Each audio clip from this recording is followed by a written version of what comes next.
Horatio had just concluded the last sentence of the description of the Eton Montum, when my aunt, who had now exceeded her usual retiring time by at least half an hour, made a sudden start, upon hearing the chimes of the old castle clock proclaim a notice of the midnight hour.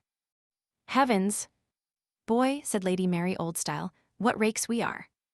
I believe we must abandon all intention of inviting your friend Bernard here, for should his conversation prove half as entertaining as these miscellaneous whims and scraps of his early years, we should, I fear, often encroach upon the midnight lamp."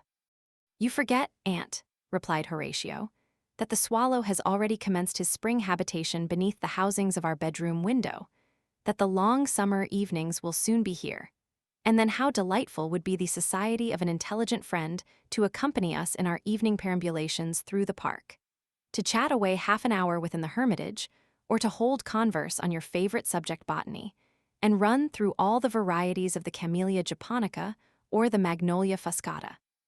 Then, too, I will confess, my own selfishness in the proposition, the pleasure of my friend's company in my fishing excursions, would divest my favorite amusement of its solitary character."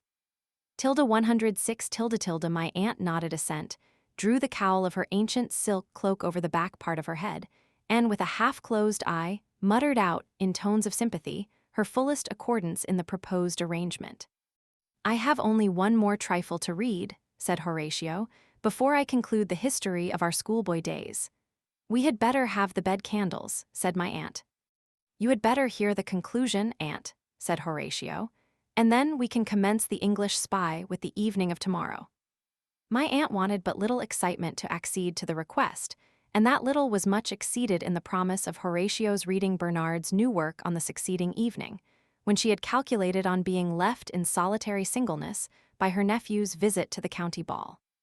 "You must know, aunt," said Horatio, "that it has been a custom, from time immemorial at Eton, for every scholar to write a farewell ode on his leaving, which is presented to the headmaster, and is called a veil.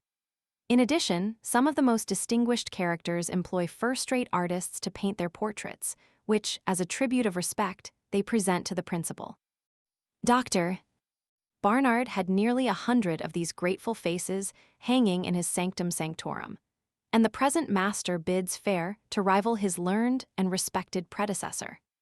Tilde 107, tilde my friend's veil, like every other production of his pen, is marked by the distinguishing characteristic eccentricity of his mind.